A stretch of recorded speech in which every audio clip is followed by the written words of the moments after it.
सबसे पहले बात करें बानी पीटीआई के लॉन्ग मार्च तोड़ फोड़ केस में बरियत की दरख्वास्त पर फैसला महफूज। सेशन कोर्ट इस्लामाबाद ने अदालत प्रोडक्शन की दरख्वास्त मुस्तरद कर दी। बानी पीटीआई के वकला नईम पंजोथा, सरदार मसरूफ, आमिना अली अदालत पेश हुई।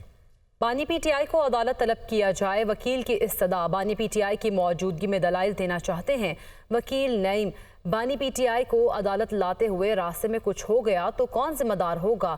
जज शाइसा कुंडी, जुडिशल मजिस्ट्रेट शाइसा कुंडी ने बानी पीटीआई की दरख्वास्त बरियत और प्रोडक्शन पर समात की। इसी पर बात करेंगे। रिजवान काजी हमारे साथ मौजूद हैं। रिजवान काजी, आगाह कीजिएगा इस बारे। जी, आज इस्लामाबाद की मुकामी अदालत में बानी पीटीआई के खिलाफ मुख्तलिफ केसेस की समात हुई, जिनमें दरख्वास्त बरियत की भी समात हुई। बानी पीटीआई के खिलाफ थाना से आला बाराकऊ और लोहीबेर में दर्ज मुकदमात के प्रोडक्शन आर्डर जारी करने और बरियत की दरख्वास्तों पर आज समात के दौरान बानी पीटीआई की जानब से नईम पंजोथा, सरदार मसरूफ और आमना अली और दीगर वकला अदालत में पेश हुए और थाना बानी पीटीआई के वकील नईम पंजोथा ने इस्तदा की कि बानी पीटीआई को अदालत तलब किया जाए, जिस पर अदालत ने कहा कि पहले बानी पीटीआई की दरख्वास्त बरियत पर बहस कर लें। अगर बानी पीटीआई को अदालत लाते हुए रास्ते में कुछ हो गया तो जिम्मेदार कौन होगा? जिस पर वकील ने कहा कि बानी पीटीआई से कबल भी अदालतों में पेश होते रहे हैं। जमान पार्क ऑपरेशन किया गया, वारंट निकाले गए, हुकूमत का काम सिक्योरिटी मुहैया करना है और इस्तदा है कि बानी पीटीआई की मौजूदगी में दलाइल देना चाहते हैं। फैसला महफूज कर लिया गया। रिजवान काजी आगाह कर रहे थे, आपका शुक्रिया। वज़ीर आला पंजाब मरीम नवाज शरीफ की ज़ेर सदारत काबीना का तीसरा इजलास। बानी पीटीआई और शाह महमूद कुरैशी के अटक जेल से अडियाला जेल में ट्रायल की मंजूरी। पंजाब में लॉ अफसरान की तादाद 66 करने की असूली मंजूरी भी दी गई। 12.5 करोड़ अवाम को देखना है, सिर्फ सियासी फायदे के लिए फैसले नहीं करने, मरीम नवाज की जानिब से ऐसा कहा गया। वज़ीर आला पंजाब मरीम नवाज शरीफ की ज़ेर सदारत काबीना का तीसरा इजलास हुआ। इस इजलास का मजीद अहवाल जानेंगे हसन रजा, ब्यूरो चीफ लाहौर से। जी हसन। जी बिल्कुल, वज़ीर आला पंजाब मरीम नवाज शरीफ की ज़ेर सदारत सूबाई कैबिनेट का तीसरा इजलास हुआ, जिसमें 6 अहम तरीन मामलात का जायज़ा लेने के बाद उसकी बाकायदा मंजूरी दी गई है। अदालत की जानिब से बानी पाकिस्तान तहरीक इंसाफ और शाह महमूद कुरैशी के हवाले से जो है वो अटक जेल से अडियाला जेल में जो उनके केसेस चल रहे थे वहाँ पर ट्रायल की मंजूरी के हवाले से हुक्म मिला था, जिसकी बाकायदा सूबाई कैबिनेट ने मंजूरी दे दी है और थ्रू जो है वो प्रॉपर चैनल मंजूरी मिलना थी, जिसकी आज सूबाई कैबिनेट की जानिब से मंजूरी दे दी गई है। दूसरा जो फैसला वो लाहौर नॉलेज पार्क की जो ज़मीन थी वो central business district development authority के सुपुर्द करने की मंजूरी दे दी है, जहां पर IT सिटी जो है वो कायम किया जाएगा और आज बाकायदा तौर पे पहला फिल्म सिटी बनाने की भी बाकायदा मंजूरी दे दी गई है। वो भी इसी के अंदर फिल्म सिटी बनाया जाएगा और इसी में गूगल, माइक्रोसॉफ्ट जैसे टेक जायंट्स को जो IT सिटी में शामिल करने की भी मंजूरी दे दी गई है। पंजाब बैंक की तरफ से 20,000 इलेक्ट्रिक बाइक्स जो है वो उसकी फराहमी के प्रोजेक्ट की फराहमी की मंजूरी दे दी है और मिलने वाले तलबा को जो है पेट्रोल भी मुफ्त फराहम करने का फैसला किया गया है। इजलास में पंजाब एयर एम्बुलेंस का फैसला किया गया, उसका जायजा लिया गया, जिसमें इब्तदाई तौर पर बहुत शुक्रिया आपका।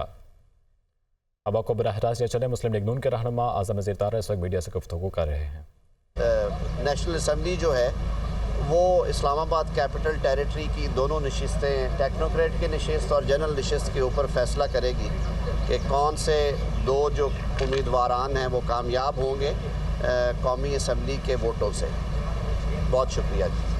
अच्छा सर, जो महंगाई का तूफान है, हुकूमत इसको किस तरह रोकेगी? बिजली के बिल है, बाकी चीज़ें हैं, जो दूसरे लीग लोगों को मैंडेट दिया है, तो इस हवाले से क्या देखें? देखिए जी, वज़ीर आज़म शहबाज शरीफ साहब ने इलेक्शन के रिज़ल्ट के बाद से लेके हुकूमत साजी के जब मामलात चल रहे थे तो उस दौरान भी वो चैन से नहीं बैठे और उन्होंने मल्टीपल मीटिंग्स की मुख्तलिफ स्टेक होल्डर्स के साथ, एक्सपर्ट्स के साथ, अपने पार्टी के रहनुमाओं के साथ। और सबसे ज़्यादा जो उनका एम्फसिस है, जो उनका इस वक्त ज़ोर है, वो मईशत के ऊपर है। आपको अगर याद हो कि जब उन्होंने आज से तकरीबन 2 साल पहले वज़ारत उज़्मा संभाली थी तो उन्होंने अपनी पहली तकरीर में ये कहा था कि मुल्क को आज मिसाके मईशत की ज़रूरत है और उनकी इस बात का मजाक उड़ाया गया।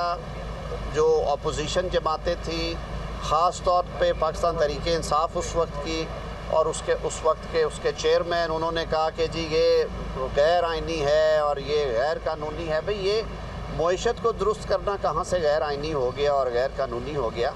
आपकी सियासत उस वक्त तक है जब तक रियासत पाकिस्तान है, और पाकिस्तान मुस्लिम लीग इस नारे के साथ आगे बढ़ती रही है कि हम अपनी सियासत को कॉम्प्रोमाइज़ कर सकते हैं, सियासत को नुकसान पहुंचा सकते हैं, अपना सियासी नुकसान कर सकते हैं, लेकिन हम रियासत का नुकसान नहीं होने देंगे। और इसीलिए वज़ीर-ए-आज़म शहबाज शरीफ ने कायदे मोहतरम मियां मोहम्मद नवाज शरीफ साहब की क़यादत में ये नारा लगाया कि सियासत नहीं रियासत। अगर इसी जज्बे के साथ और इसी मिशन के साथ चलते रहे तो इंशाअल्लाह अज़ीज़ मेहनत करने से, काम करने से चीज़ें बेहतर होंगी। इस दफ़ा और बेहतर ख़बर ये है कि पंजाब के अवाम ने पाकिस्तान मुस्लिम लीग नून को मैंडेट दिया है। वहाँ पे हमारी नई क़यादत जो हैं मोहतरमा मरियम नवाज शरीफ साहिबा, वो दिन रात एक किए हुए हैं। वो भी हर रोज़ उनका जो नवाज शरीफ का रमज़ान के आखिरी अशरे में सऊदी अरब और लंदन जाने का प्लान। वज़ीर आला पंजाब मरियम नवाज, हसन नवाज, हुसैन नवाज का भी नवाज शरीफ के साथ जाने का इम्कान। शहबाज शरीफ का भी उम्र की अदायगी के लिए सऊदी अरब जाने का इम्कान है। नवाज शरीफ लंदन में कुछ अरसा क़याम के बाद पाकिस्तान पहुंचेंगे, पार्टी ज़राए का कहना है। पंजाब असम्बली में मलिक अहमद खान बच्चर को अपोजिशन लीडर नामजद कर दिया गया। मोइन रियाज कुरैशी को डिप्टी अपोजिशन लीडर नामजद कर दिया गया है। सुन्नी इत्तेहाद काउंसिल के सरबराह साहबजादे हामिद रजा ने ऐलान कर दिया, पंजाब असम्बली में मलिक अहमद खान बच्चर को अपोजिशन लीडर नामजद कर दिया गया। मोइन रियाज कुरैशी को डिप्टी अपोजिशन लीडर नामजद किया गया। वेलकम बैक नाज़रीन। IMF वफ़द और मौशी टीम के दरमियान आज फिर मुख्तसर मुज़ाकरात होंगे। नए कर्ज प्रोग्राम पर बातचीत होगी। आलमी मालियाती इदारे के साथ लेटर ऑफ इंटेंट पर भी गुफ्तगू होगी। अफ्रीकन लेटर ऑफ इंटेंट पर मुशावरत मुकम्मल होने के बाद मुआहिदे की तरफ बढ़ेंगे। वफ़द को मौशी टीम की जानिब से इशारा भी दिया जाएगा। IMF वफ़द और मौशी टीम के दरमियान आज फिर मुख्तसर मुज़ाकरात होंगे। नए कर्ज प्रोग्राम पर बातचीत होगी, जबकि आलमी मालियाती इदारे के साथ लेटर ऑफ इंटेंट पर भी गुफ्तगू होगी। अफ्रीकन लेटर ऑफ इंटेंट पर मुशावरत मुकम्मल होने के बाद मुआहिदे की तरफ बढ़ेंगे। हसन नवाज और हुसैन नवाज बरी होंगे या नहीं? एवनफील्ड, अल-अज़ीज़िया और फ्लैगशिप रेफरेंसेस में बरियत की दरख्वास्त पर फैसला महफूज। एहतसाब अदालत इस्लामाबाद बरियत की दरख्वास्तों पर 2 बजे फैसला सुनाएगी। बरियत की दरख्वास्त पर आपकी रिपोर्ट आनी थी। एहतसाब अदालत का नैब प्रोसिक्यूटर से इस्तफसार। ये केस नैब तरामीम से मुतालिक नहीं है। NAB prosecutor Islamabad high court Nawaz Sharif, Maryam Nawaz और कैप्टन रिटायर्ड सफदर की हद तक फैसला भी कर चुकी है। इस केस में सुप्रीम कोर्ट का फैसला रुकावट नहीं, अदालत इस केस का फैसला कर सकती है। प्रोसिक्यूटर का जवाब, हम आपका बयान रिकॉर्ड कर लेते हैं। अदालत के रिमार्क्स। रमज़ान मुबारक में महंगाई का ग्राफ नीचे ना आ सका। मुनाफाखोरों ने सरकारी नरखनामा पस पुश्त डाल दिया, जबकि इंतजामिया की तरफ से कोई इक़दाम नहीं किए गए। चिकन, सब्जियां, फल और गोश्त की कीमतें पहुंच से बाहर हो गईं। सस्ते बाजारों में अशिया तो कम है या फिर मौजूद ही नहीं। मुख्तलिफ शहरों से हमारे नुमाइंदगान हमारे साथ मौजूद हैं। सबसे पहले लाहौर का रुख करते हैं, जहां पर हमारे नुमाइंदे ज़ैन अली मौजूद हैं। हमें सूरत हाल से आगाह करेंगे। जी ज़ैन। जी बिल्कुल, मुंतखब हुकूमत के भी जो है वो दावे धरे के धरे नज़र आ रहे हैं और महंगाई जो है वो मसलसल बढ़ती हुई नज़र आ रही है। आज भी सरकारी रेट लिस्ट के मुताबिक 3 सब्जियां और 1 फल जो है वो महंगे कर दिए गए हैं। अगर बात की जाए प्याज की, तो प्याज की जो सरकारी कीमत है वो 135 रुपये मुकर्रर की गई है, लेकिन मार्केट में यही प्याज जो है वो 250 रुपये फ़ी किलो तक जो है वो फ़रोख्त हो रहा है। इसी तरीके से 110 रुपये टमाटर की कीमत जो है वो मुकर्रर की गई है, लेकिन मार्केट में टमाटर जो है वो 150 रुपये फ़ी किलो तक जो है वो फ़रोख्त होने लगा है। अगर बात की जाए सेब की, तो सेब की जो सरकारी कीमत है वो 330 रुपये मुकर्रर की गई है, लेकिन मार्केट में यही जो सेब है वो 400 रुपये फ़ी किलो तक जो है वो फ़रोख्त किया जा रहा है। अगर बात कर ली जाए अंडों की और ब्रायलर गोश्त की, आज भी जो है वो अगर ब्रायलर गोश्त जो है वो 563 रुपये फ़ी किलो तक जो है वो फ़रोख्त किया जा रहा है, जबकि अगर अंडों की बात की जाए जो है वो 269 रुपये फ़ी दर्जन जो है वो मार्केट में फ़रोख्त किए जा रहे हैं। जी ठीक है, अब चलते हैं पेशावर, जहां पर महंगाई ने शहरियों का जीना मुहाल कर दिया है। यहाँ की सूरत हाल बता रहे हैं जाकिरुल्लाह। जी जाकिर। जी बिल्कुल, रमज़ानुल मुबारक के बाबरकत महीने में अशे खुरनूश की कीमतें तो आसमान से बातें करने लगती है। इस वक्त मैं पेशावर की सब्ज़ी मंडी में मौजूद हूँ। यहाँ पे सब्जियों की कीमतें भी आसमान से बातें कर रही हैं। इस वक्त सब्जी मंडी में शिमला मिर्च की कीमत जो है वो 400 रुपये फ़ी किलो चल रही है, जबकि भिंडी और करेले की कीमत जो है वो भी 400 रुपये यहाँ पे दस्तयाब है। रमज़ानुल मुबारक में अगर बड़े गोश्त की बात की जाए तो बड़ा गोश्त रमज़ानुल मुबारक से पहले 700 से 750 रुपये फ़ी किलो तक यहाँ पे मिलता था, लेकिन रमज़ानुल मुबारक के बाबरकत महीने में बड़ा गोश्त जो है वो 1000 रुपये फ़ी किलो तक यहाँ पे मिल रहा है। यहाँ पे ज़िला इंतज़ामिया की जानिब से तो शिकायत के लिए मॉनिटरिंग डेस्क जो है वो कायम कर दिए गए हैं, लेकिन अगर उनको शिकायत मौसूल भी हो जाए तो उस पर किसी किस्म का अमल दरामद नहीं हो रहा। शहरी जो है वो इंतहाई परेशान है कि रमज़ानुल मुबारक के बाबरकत महीने में भी कीमतें जो है वो कम नहीं हो रही। जी ठीक है, पेशावर की सूरत आलम ने जानी। अब कोयटा का रुख करेंगे, जहां पर सस्ता बाजार तो कायम कर दिया गया, ताहम इसमें अशिया मौजूद ही नहीं है।